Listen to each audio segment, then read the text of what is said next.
Anyway, it's working, Andre, but we're not seeing a screen share from you. Exactly, because I cannot get on the Wi-Fi and I cannot project to this TV. I can get on my phone and get on Teams, that's okay. You can all see me and it's not going to be a big deal, I think. It's going to be mostly Chris and Al and Carlos talking today. I'm just wasting your time right now. Uh, well, let me do that. I'll just get on Teams. Do we have any guests on Teams? I don't see any.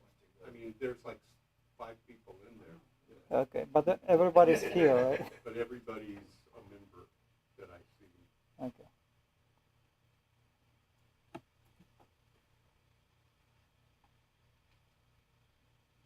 Okay, I'm online, but I will not be able to use this TV.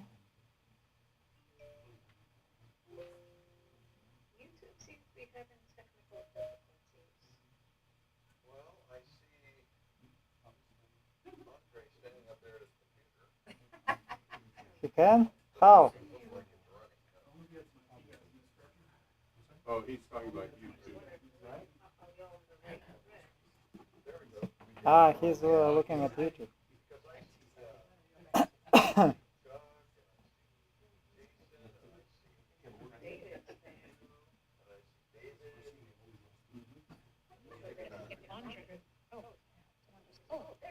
Okay.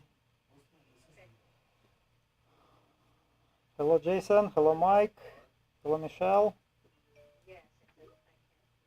All right. Can you hear me? Ah, no. Hello. Now we're gonna have an echo, so please mute yourself except I'm me. sorry. I'll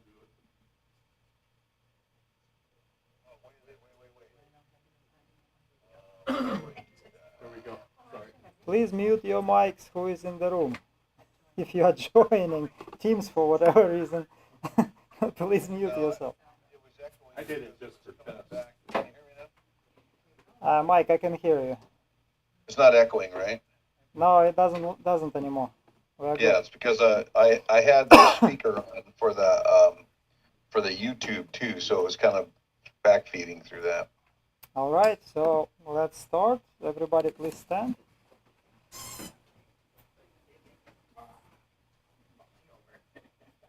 I pledge allegiance to the flag of the United States of America, to the republic for which it stands, one nation under God, indivisible, with liberty and justice for all.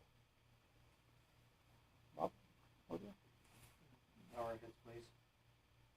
Father, again, we thank you for the guidance you've given the squadron and for sub-arbitral. Be with those who still may be en route, but we also pray for those who've been disposed with the fires that we had in Southern California. Give them strength and guidance, Father.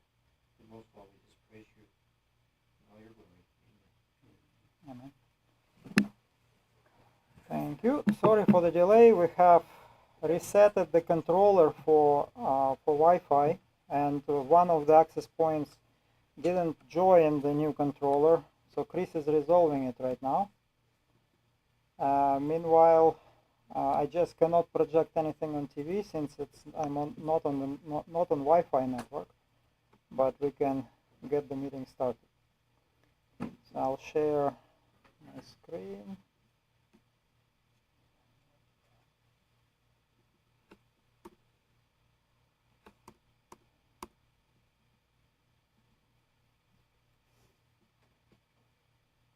And my Teams, for some reason, became super small.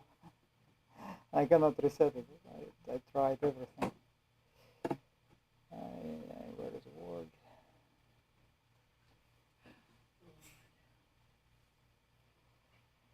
So there will be nothing on TV, but at least for the benefit of those who join through Teams, you'll be able to see the agenda. Okay, so we have one guest. Would you please stand and introduce yourself quickly? We do it for all guests. So. I'm Troy Turley. I'm also just visiting here. I'm on leave for the military, so Okay, welcome. Welcome. Okay, I'll just tell Chris to come back. Chuck, do you know where our Wi-Fi access point is in the back of the Riverside Flight Academy? Oh, no, I don't know about that one. Okay. Mike, could you call Chris? He needs help finding that access point. Where is he? He's at Riverside Flight Academy right now looking for that. Oh, he's looking for that one? Yes. Why? No, because he resetted the controller and we need that access point to join the controller. Really? Okay. Yeah. I'll go, I'm gonna go dormant right now, and then I'll call. Okay. Thank you, Mike. All right. So, appreciate you joining us today. So today is Aerospace Education Night. But before we go to the main topic, I will give you updates. So, for command change, it is scheduled for next meeting, which is October 1st. We need to have special uniform for that. So Terry, who is the current group commander, cannot do the change of command. So our wing commander will visit us and will facilitate that process. The change of command will be at 1945. We will do the ceremony and we'll move on. Business as usual for. Let me turn that off. Could help us out, but it's gonna I be can audio. mute it, I Oh, guess. Okay.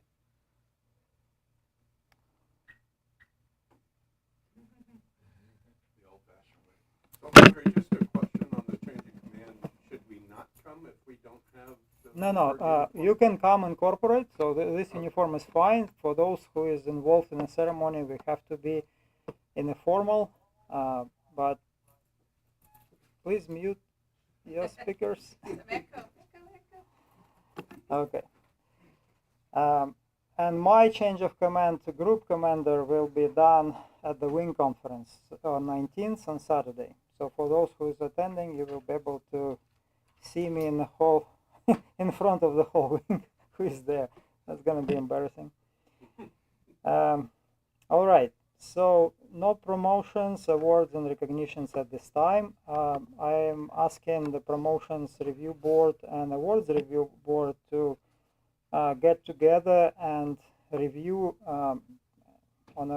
the promotion board can be done on quarterly basis or monthly. It's your choice, but we do need to come through with promotions in timely fashion. Same goes for awards. Speaking of awards, many of you going through professional development, you may not even realize that you may be earned some badges or ribbons. So we will fix this issue. We will have regular meetings with the awards review board, and we will next year do much better job recognizing your advances. Any questions so far? All right. Aircraft status. 216 Charlie Papa is full mission capable. It's in the hangar. It was flying great over the weekend at Imperial.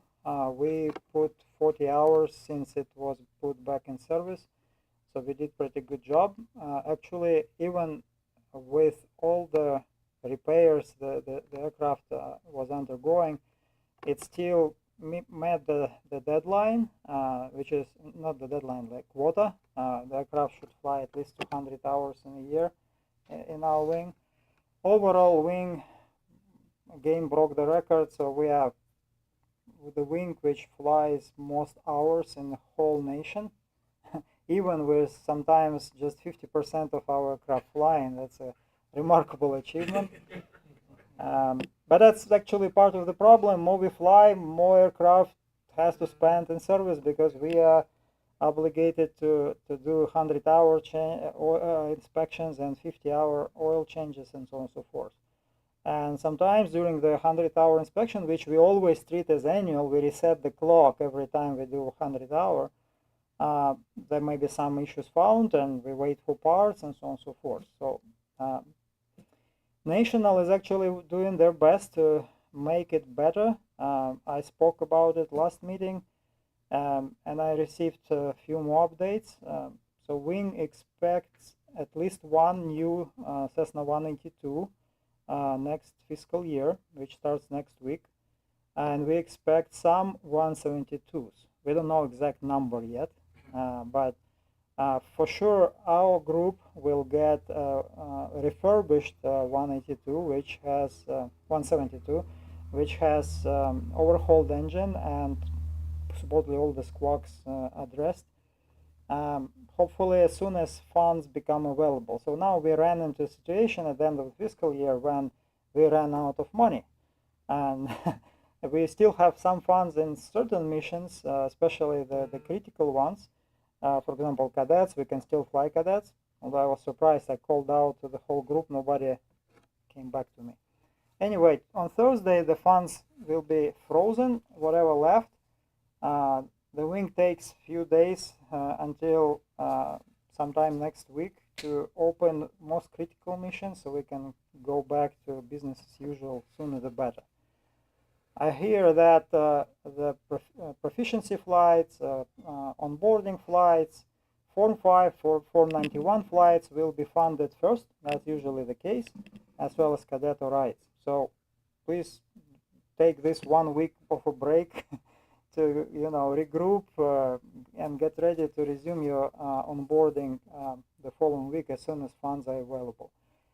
I hope you remember how to check if mission has funds. So you'll see that all 2024 missions will turn gray. They will be deactivated, and little by little you start seeing new green missions popping up. So when you click on a mission and you see open it up, you'll see the funds, how much we have, and as long as it's not zero and enough for a sortie, you're good to go and schedule it. In the past, it used to allow to schedule a sortie and go negative, but it's no longer doing that. So if there are not enough money to do the sortie, it will block you from scheduling it. So that's a good thing. Any questions on aircraft?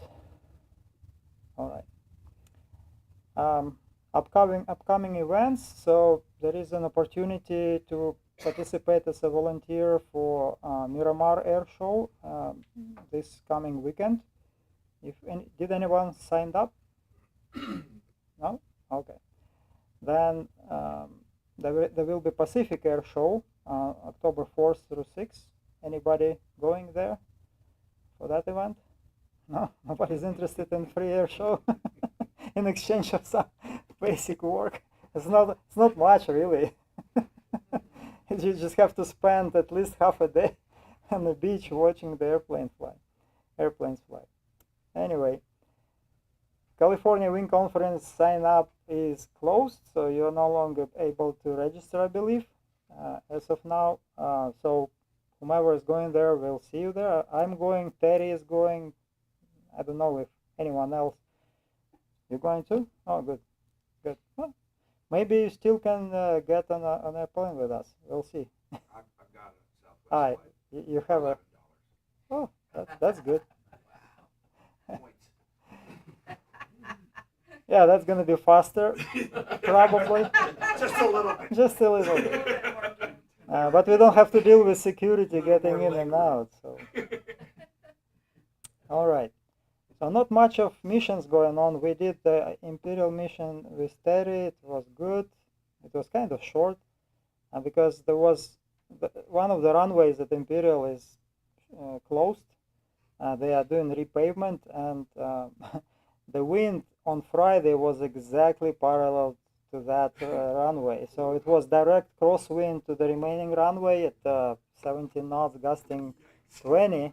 So by CAP regulations, we cannot fly there. So we actually landed at a very interesting airport. If anyone heard of Calexico, it's an interesting airport. It's right along the fence, actually, and you can see big Mexican flag. So before we saw the airfield SOC, we saw the Mexican flag giving us directions.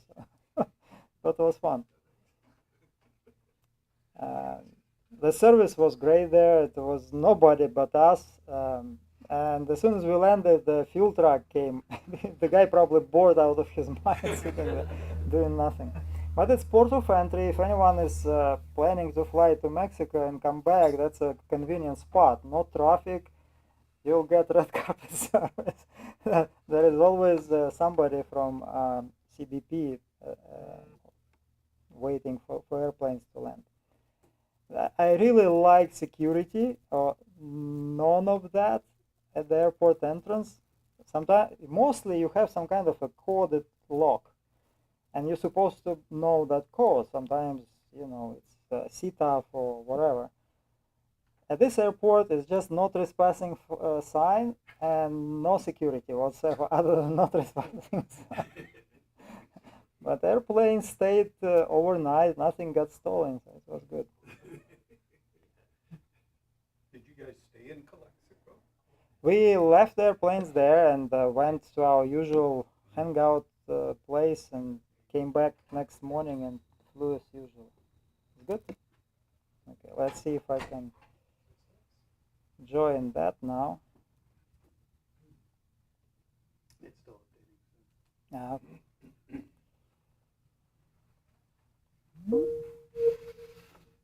I guess dropped. No, I'm connecting to the wrong one. Sorry. I'll stop messing with it for now.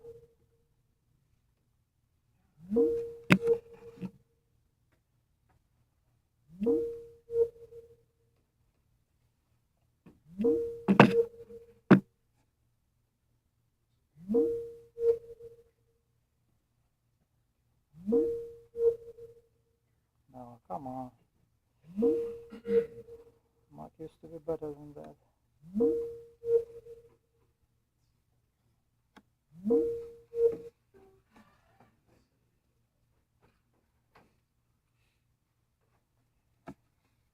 too soon. But you're still unable to join?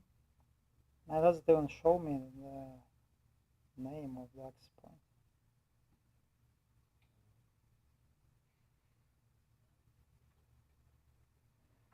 Anyway, let's go back.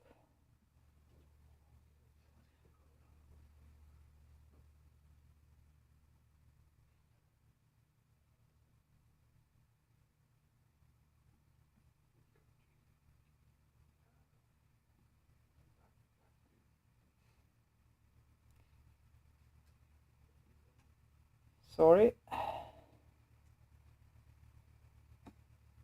Try to join the network, but it didn't work. I can hear you again. Yeah, good. So let me share the screen again.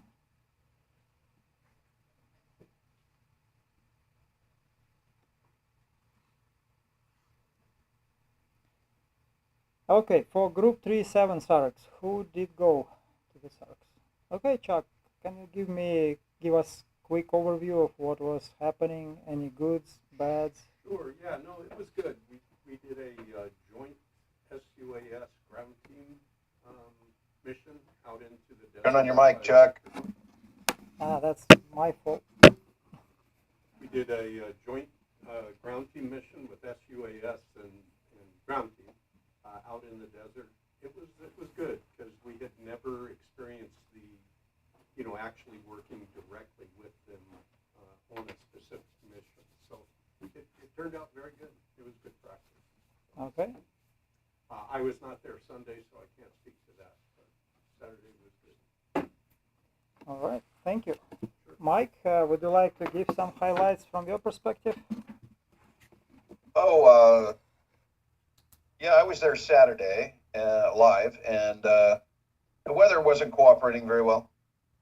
We had clouds to probably at about noon, but then we flew probably about 4 sorties that day, maybe 6, and it was okay for the rest of the day. We had to work around the TFRs because it was just north of us, and the crews did pretty well. Everybody was pretty happy. There was no accidents and no incidents. It was a good SARX. Everybody should have went.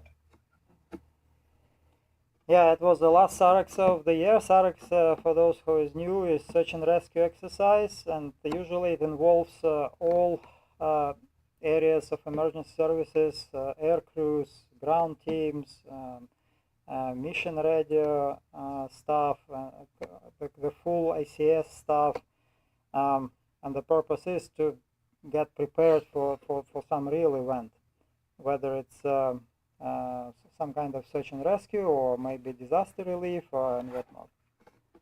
So New Year comes, there will be more. It appears to be that we are back to full normal operation pace with funding, aircraft and aircrew available, so good time to get up to speed with your training objectives. All right, so not much of updates. This is new year, so the membership dues are due again. So I'll send the invoice. For members who join this year, your invoices will be prorated, so ignore the $300 those who joined through the current fiscal year. You will hear from me directly on your prorated invoice amount. And as usually, it's check is preferred, but cash is okay. For us, it's same effort, deposit check or cash. It's just easier from tracking perspective to deal with checks. Michelle is our finance officer, so she collects all the checks. In her absence, I can collect checks and deposit them, and I'll ask Michelle to issue a digital receipt. A reminder that all the expense, most of the expense, I will not say all, but you have to consult with your CPA. Most of the expenses related to our operations, our regular meetings, search and rescue exercises, actual activities, tax deductible. That includes uniforms, driving to and from missions, dues, meals, etc. So you may want to talk to CPA in terms of how you deduct those expenses and what amount you can actually deduct. So that is covered. So today it's airspace education. So Chris, who will talk? Okay.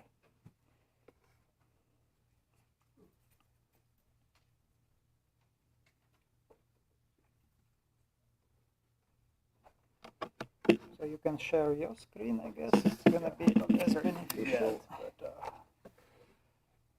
So today, whoops, don't want to delete that. Cancel. Okay. Today we want to go over the plan for the next year. So next month is going to be the last fourth Tuesday. I almost said Saturday. The last fourth. Almost did it again.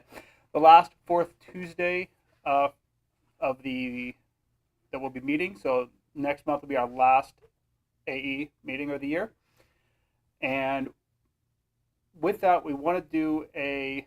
Last year we reached out, tried to get some some educators and stuff in here, and I'll go over what we're going to offer them and what you can basically pitch to them. But what if you don't get anything else out of this? You don't remember anything else? Just remember the program called Aerospace Education Member, or CAP AEM. That's the program we want to introduce to schools, teachers, homeschoolers, scouting organizations, all that stuff in your areas that you may have contacts with. Basically, anybody who's in a position of educating a child can apply and join this program. It's a single $35 fee, lifetime membership. All they have to do is click renew every year, and they don't have to pay anything more. So that's what we're going to be trying to get them to come here and hear about in person, and give them some paperwork on it, some pamphlets that talk about all the benefits they get out of it. They get access to STEM kits, which I'll show when I start sharing my screen. I'll show the different STEM kits that are available. Hopefully if I don't get logged out, I'm just going to keep clicking e-services so I don't get logged out. We'll go over the process to actually request a STEM kit as well. So that's our big plan for 1 month from now, 4 weeks from now, I should say. and that's October 22nd is that meeting date. Our plan for next year, starting in January, we're going to have a rotation. Myself, Paul, and Carlos are going to have various moments where we're either going to be speaking or having guests speak on our behalf. With Carlos's connections at the FAA, we'll be getting them in here so we can tell on ourselves on accident. So our plan going through the year, January, I'll be speaking, giving you guys another update on the latest things that are going on with NASA and the space programs that are going on, and whether or not any astronauts may finally made it back from the space station. In February, Paul is going to give a presentation on cybersecurity. In March, Carlos is going to attempt to get the FISDO manager over here to give a speech, and hopefully we'll also be able to get that as part of the FAST program, so that'll count towards your the Wings program. Yes, thank you. In April, I'm going to skip that one because I didn't go over this one with the guys yet because I couldn't quite figure out a topic for April. I got one now, but I'll bring that up last. In May, Paul is going to do a thing on managing stress that may also fit under the FAST program for Wings. In June, Carlos is going to attempt to get Dr. Foster over here again and have another update on maintenance. In July, I'll do another NASA update, trying to space these out so it's not like a thing every year, but like every 6 months or so, there'll be something more to talk about, hopefully. In August, Paul will be speaking about volunteers flaming out, how to avoid that. And that's I figure that's a good timing because it's about 1 year after he signed up as a aerospace education officer, so maybe he'll be like, that would get him not flaming out at that point. Be talking to myself. Yes. In September, we're hoping to get the tower here. Carlos is gonna again pull some FAA strings and try to get some tower personnel in here to talk to us, and maybe even arrange for some sort of visit up to the tower if possible. Because I don't know about you, but I think it's kind of cool to see the tower. See what they're seeing when they yell at us for not turning when we're supposed to.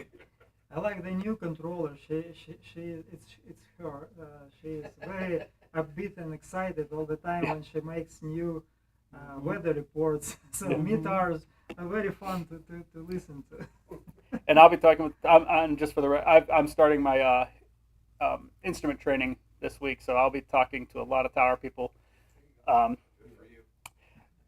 And then in October, next October, we're going to once again do the AEM outreach program. I want to try to make that like an annual thing at the start of the school year. Get the students or get the teachers in here, the educators in here, so that we can get that to them while it's still early enough in the school year for them to do something about it. If you try a little bit before the school year, everyone's still in vacation mode, so they don't want to kind of like, no, I don't want to think about that until I have to. Next November, next December, we're anticipating also being closed for Thanksgiving and Christmas, so we probably won't be having anything in those ones. And circling back to April, since I literally added, I thought of it about a week ago, just remembered to add it to the list today. I'm gonna try to see if we can we can launch some virtual rocketry with the Kerbal Space Program rocket simulator.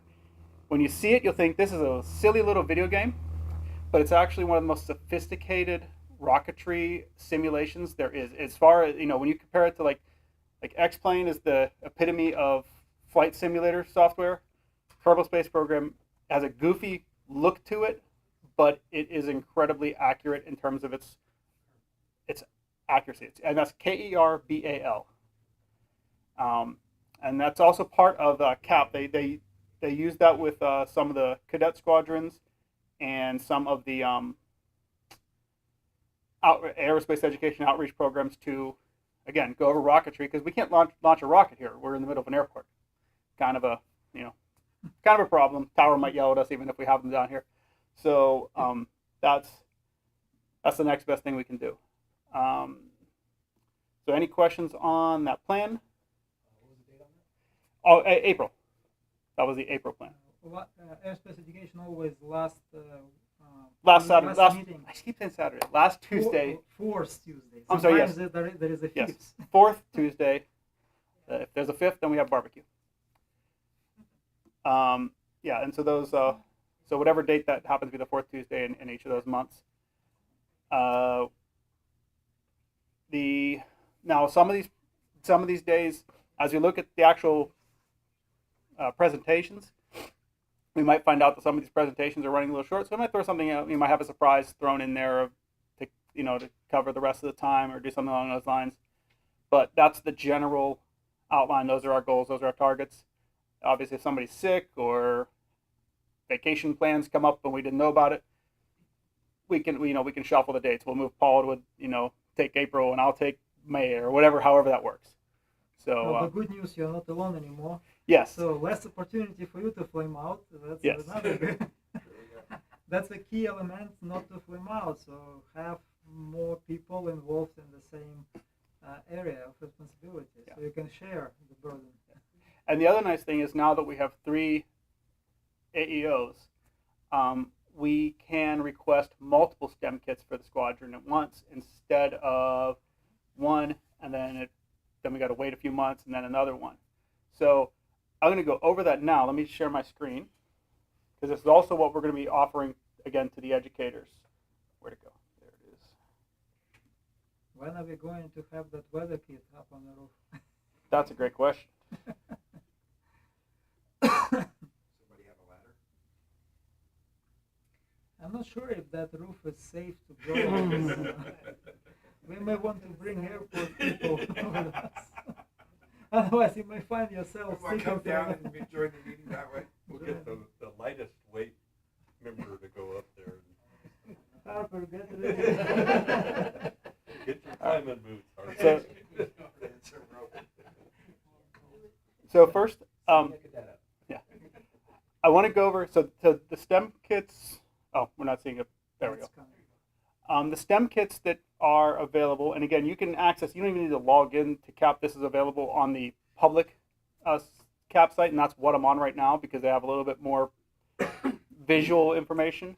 Once you get inside e-services, it's all, forms and stuff, not really good to see stuff. So all the STEM kits are broken into 3 programs called Aviation, Space, and Cyber.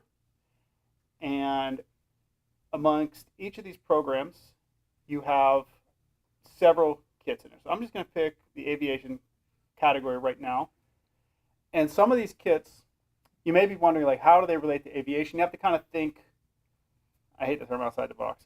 You have to think outside the STEM kit as to how they fit. Things like bridge building. How does that relate to aviation? Well, if you think about it, every wing on an airplane is a bridge. It's got the same types of structures. It needs to be fastened to a pillar, which is the fuselage.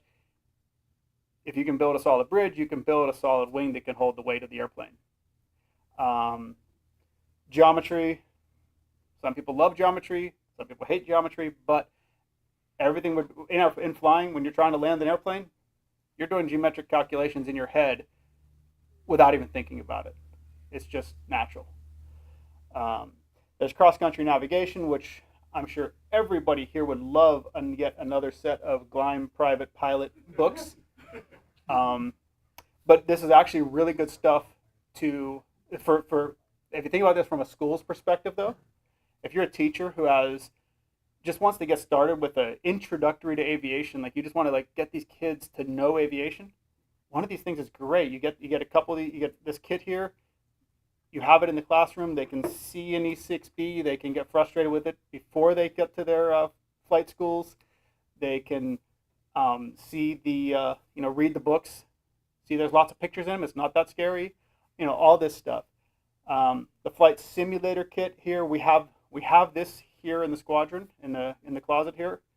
We bring this out for any events that we have to put on display. The flight simulator kit. This is where the big value proposition comes into when you're talking to people. The flight simulator kit, that's, if you've gone on Amazon or Sporties or any of these stores, a flight simulator kit's a couple $100. This is free, and they own it. It's not on loan. It's not a temporary thing. They own that kit. They own it comes with the flight simulator software, although it's not X-Plane, I don't believe. But the one kit that we got, I forget what brand it was, but the kit that sometimes you get the Logitech kit, which is, I know that's $350 minimum, and that's the yoke and the rudder pedals. You also have snap circuits, remote controlled aircraft, an electricity simulator that it's pretty shocking to have that one there, and a few other kits there. Then once you get into the space section, you have astronomy. That kit is basically what it looks like there. Once the screen catches up to the presentation, there we go. It's basically a little telescope. Some stuff on hydraulic engineering and mechanics.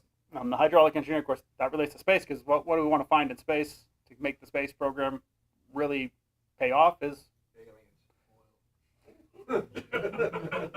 well, alien oil or water. Mechanics, stuff like renewable energy, which is, super important up in space, because you don't have any way to get more energy once you expend it all. So you need to get that. Robotics workshop, which, just like those robotic arms on the sides of the spacecraft.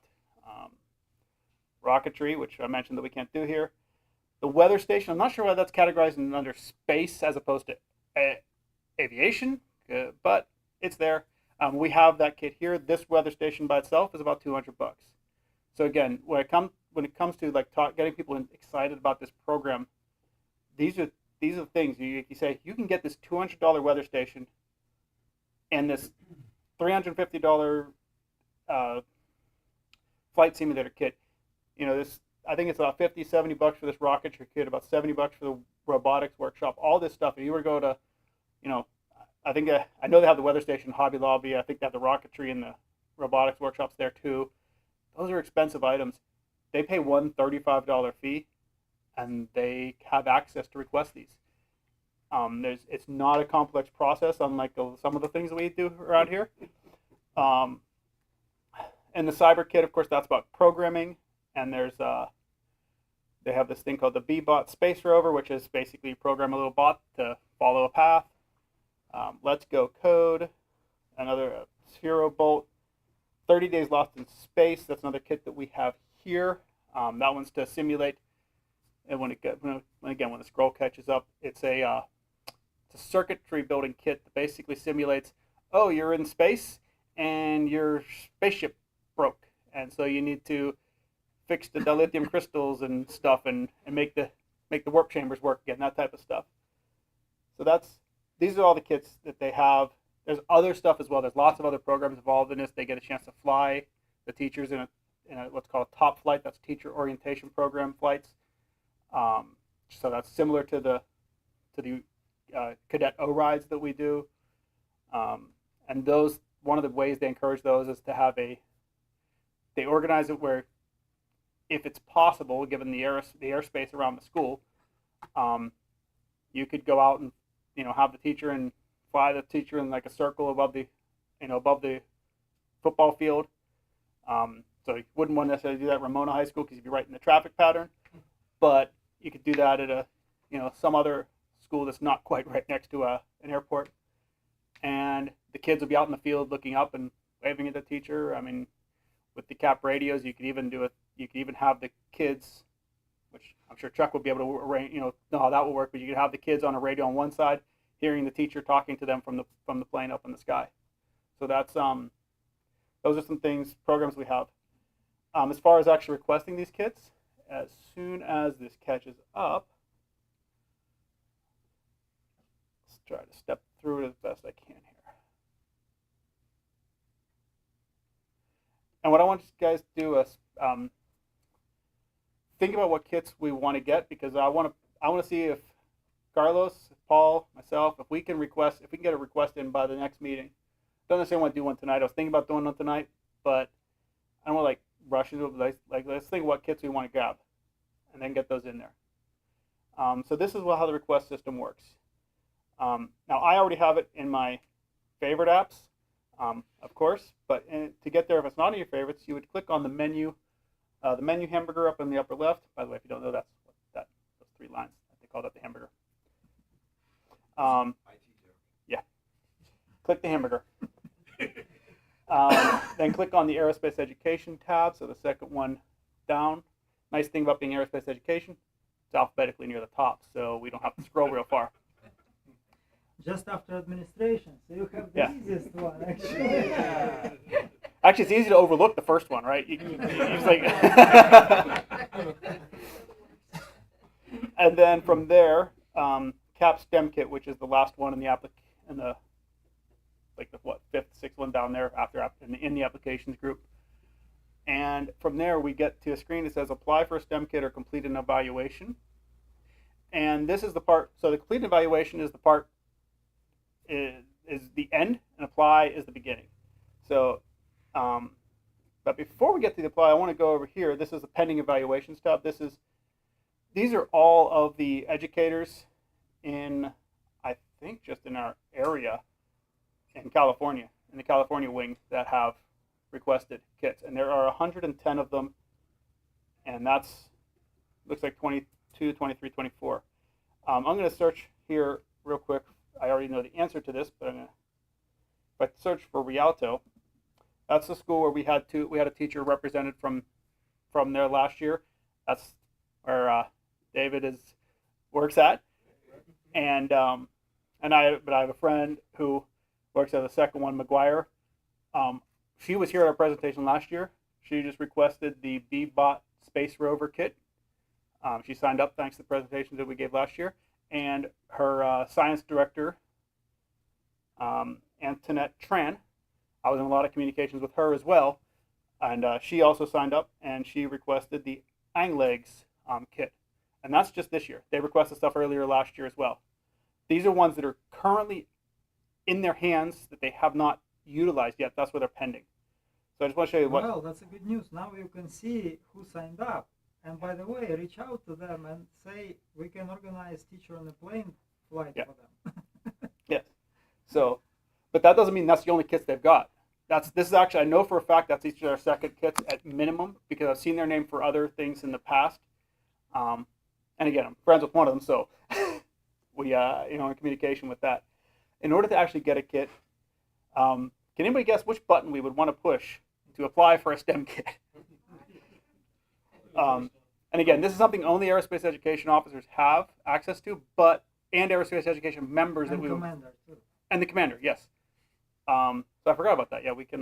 That's a benefit to be a commander. Yeah. Who is going to be next? So if Andre requests one before he transfers out, and then Christopher Younger requests one after he transfers in, we can get 2 more kits. Hint, hint. Let's make a wish list. So the STEM kit application, just like most applications in CAP, has lots of forms, lots of fields to fill out, but there are pretty well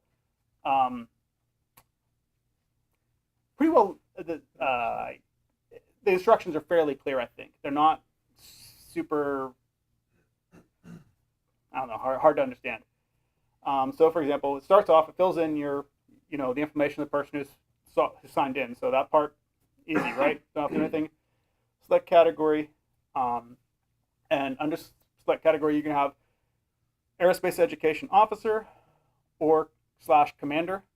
So that's where the 3 of us and Andre would come in as soon as that pops up. And then under that, you have CAP member who is an educator, and that's the AE. That's actually another category. If you are a CAP member and you are an educator, you also can request these. Right. So even if you're not in the AE program or the commander, an AEM would have a different category under here, so they would be able to. Our option's not here because they're not. I'm sorry, that option's not here because we're CAP members, so it detects that. So CAP AE officer commander, school organization, so complete name of school or organization. It will blank out because it's for us, not for the not for a school. So I'll click choose unit, and then we would just scroll through the ever long list, which by the time I get to the bottom may be in there. So this is the downside of being in the Pacific Coast region. We have to scroll all the way down to the letter P because it doesn't detect our squadron. Wow, what are we on there? We're in not too far. Okay, there we are. PCR, CA, and what is ours? 387. That's what it is. I always forget that part. And then the mailing address. This would be actually, so once that catches up, the mailing address down below, that's where we actually put our personal address because it's going to be delivered to us. Technically, the kit will belong to us, but it's best as we're CAP members, we hand it over to the squadron as squadron property. It says the commander, school principal, or supervisor information. Again, that's pretty straightforward. And participant info. This is where it gets a little bit tough to determine for us. Not so tough for the teachers because they kind of know what their school looks like. So it's going to have number of participants. So if they're building it, so if one teacher is building it for just their class or requesting it for just their class, and they have 40 kids, whatever the class size is these days. I don't know if they will put 40 in there. Break it down by all the demographics that are listed there. Also, which age groups are listed there as well. And then in the next section, which is loading up here, it'll ask you, is this your first STEM kit? Pretty straightforward question. For me, no. For you, for Carlos and Paul, yes. And then you select which STEM kit you want, and that's it. And we put together a plan, so the plan would just be something along the lines of to educate for us. Our plans mostly would be to introduce this kit to senior squadron members and make it available to for outreach programs and such. How many computers we dedicate to this project, that's going to determine based on the project. Flight simulator, for example, 1 computer. The coding stuff, you can probably just estimate 10. I mean, no, that's how many computers do you have in the squadron? Like 10, 5, something like that. A lot.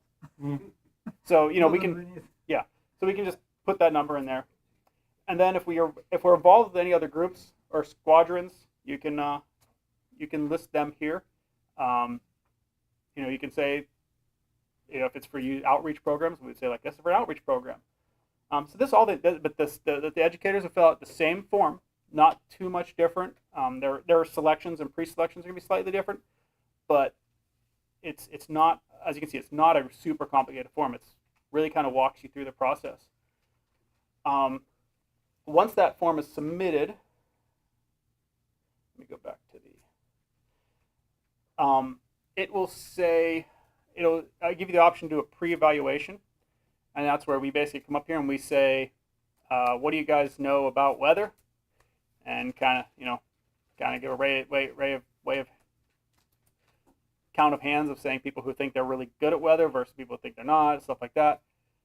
That's for the weather kit, for example, and then we assess that, put that in there, say, 50% of the squadron thinks they know weather pretty well. Then we talk about the kit, we explain the kit, and say, okay, how many think this helped you improve the weather, or improve your weather knowledge? And say, okay, a couple extra hands went up, 70% of the squadron is better at the weather, so that will be the evaluation portion of it. And that's pretty much the process. Then once you complete the evaluation, we can request another kit. Same thing with the teachers. Once they use the kit in their classroom, get some results from it, submit the evaluation, they can request another kit. There's no limit as long as you are completing the evaluations. Occasionally, last year the program was so successful that several STEM kits actually sold out, so to speak. They couldn't get a hold of them for a bit.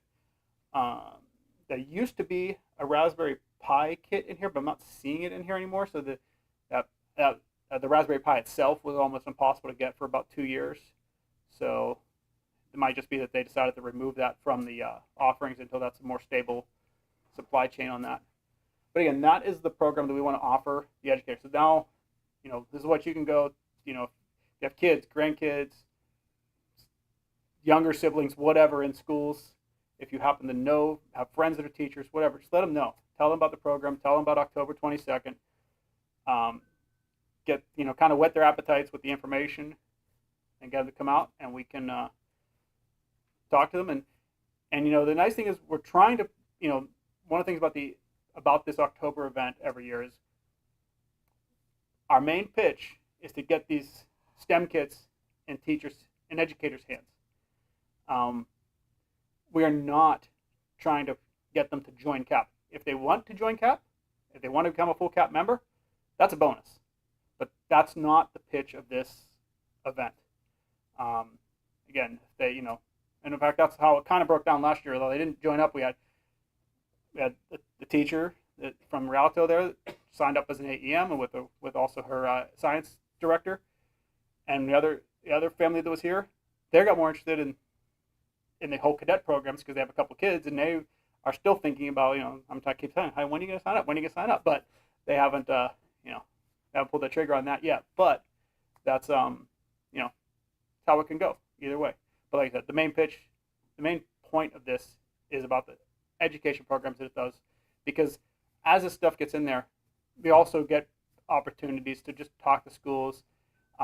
As aerospace education officers in particular, and I believe commanders, can go to schools and give presentations and speak if you're available during the week to do that type of thing. It raises awareness of CAP. It raises awareness of aviation in general. And you never know, kids, they see you, especially the younger kids, they see a uniform and they're like, oh, cool, what do you do? And then they see wings on a uniform or stuff on a uniform, they're like, wait, you fly? And then, and then of course, especially for those of us that are pilots, what's the number one thing we always like to say to people? Oh, pilot. So now you get a whole bunch of people saying, are you a pilot? So it's yeah. So, but anyway, so again, this is a great opportunity to get CAP out there in the public, and not just kind of like the best kept secret in aviation, as it's often referred to as. And especially here where you need a special code to get through the gate. You need to look for a sign that's hidden behind a door that says "Beware the leopard," that tells you where we are. So any other questions? Is there a flyer or something you're putting together that we can hand out? Yeah. So basically, I'm just going to print out some more. I have one up there, the aerospace education flyer, and yeah, I'm going to get some more of those, so we can have them for the next couple weeks. Going to have some of those at the Planes and Treats events as well, so we can, present that at that event too. Great problem to have will be we have too many people and not enough space. We can make it work, but if it's last year we had 2, we got 4, we doubled success in a year, right? So if we get 2, we maintain. So it's so that's we have the flyers, but also if you want to get ahead on it, you can go to the Go Civil Air Patrol. Well, actually, you just Google CAP Civil Air Patrol AEM, and it'll take you right to all the documents on there. I was talking about just for this specific event, so it has the date. Oh, the yeah. Contact number. Oh, that's the email. Yeah, we can. I'll get some for that. Okay. And we'll also get something on Facebook as well about it. The last thing I wanted to talk about as well, and this is just a general program for everybody. If you don't have your Jaeger Award yet, get it.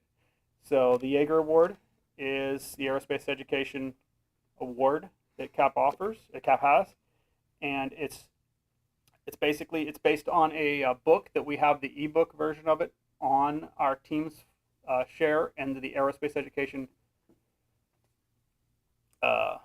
directory inside Teams. And basically, the book is really long. If you know a lot about aviation already, you probably just need to skim the book. See the topics and see, which topics am I weak on, and go through it. Questions are things like, who was a great artist, architect, man of science, and conducted the first scientific experiments in the field of aviation? Da Vinci. The first use of balloons by the United States military occurred during what war? I think it's civil. Civil War. Who built and flew the first successful rigid dirigible? I'll accept last names. Yes, Led Zeppelin. Wait, no. Ferdinand von Zeppelin. That's a good one. They should make one of the choices. Let's And then, but then occasionally some of the questions are a little more difficult. Who has been called the father of modern aviation? I would not have guessed this if I didn't at least skim the book. Oh, by the way, it's an open book test. Otto Lilienthal. Not sure who that is. By the way, it's open book, and you can search the PDF version. Yes, you open the PDF version of the book on one browser. And to make it easier for you, I stitched the PDF into one book. Yes, and and it's available on Teams. yes, and that but yeah, you can just do, if you don't know how to search in a PDF, you just hit Control F, and if you're on a Mac, you hit Command F. That's the little Apple logo, and F, and then type in what you want to search. And usually the questions are worded exactly as the sentence preceding the answer is in the book, just like in the for any of the pilots in here, just like it is usually in the the private pilot oral written test, right? The word is exactly as it is somewhere in the PHAC or in the FAR AIM or wherever the answer happens to be. But it's actually a very good book. It is, yeah. It is a good book. Yeah, if you have, and it's free. it's free, and if you have, that's the thing. I recommend reading it, but just saying it's might get intimidating seeing how much pages there are. So that is an option. So some of the questions are true and false. So yeah, there's a bunch of oops, now it's asking me to do an ad here. Sign up and see the remaining cards for free. So yeah, that's just a sample of some of the questions that are on there and what it is. And basically, you complete the Jaeger award. I believe it's required for finishing part 2, isn't it? Yeah, for finishing level 2. Thank you. So that's our plan for the year. So Good. Any questions for Chris? Nope. Glad you got help. Thank you, Chris.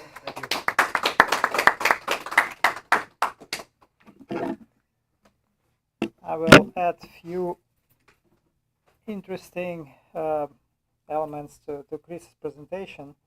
I was making some notes. So actually, even if you feel uncomfortable presenting in public, going out to schools, to local scout groups, just start the conversation. Scouts is super easy. You just see them from time to time next to your favorite supermarket selling cookies.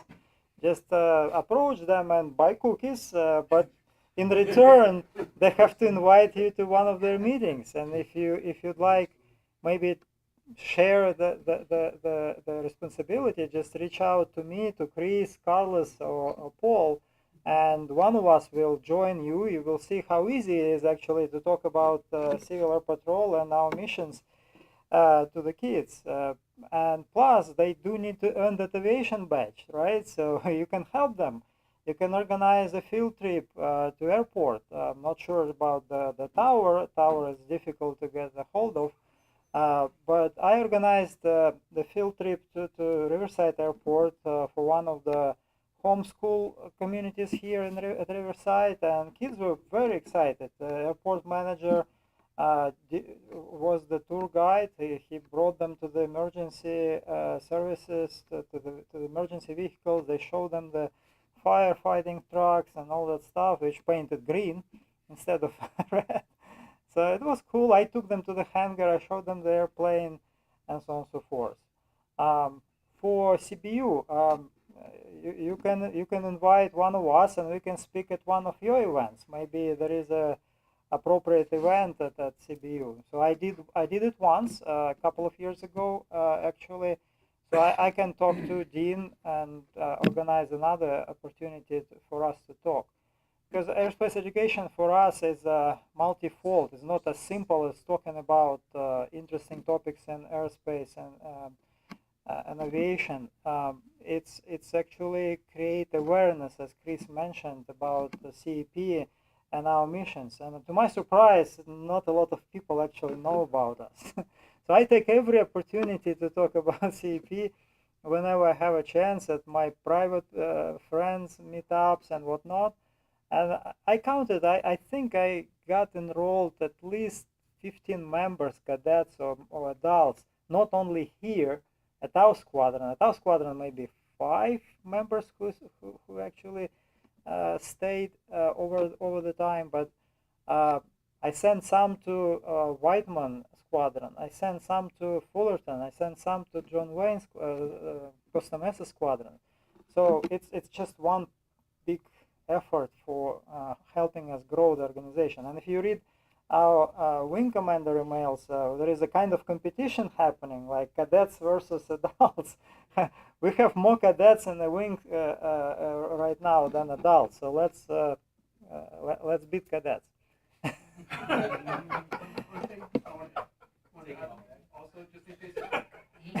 Not literally.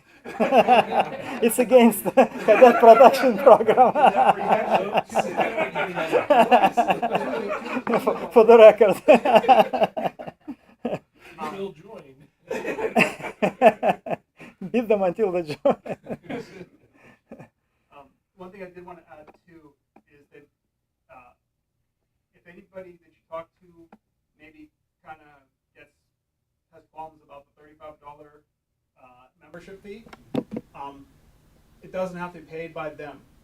So if you really want to help them, if you have the funds or want to, you can pay that for them. Sometimes the school takes it out of their budget and enjoys and has them join. So that's another just thing, because again, it's not about the membership. It's not about the fee. It's about getting the people in the program.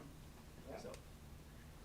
Right, so that's external outreach, right? So another way to reach out to communities besides scouts and local schools, you may sign up to Young Eagles notifications in the area.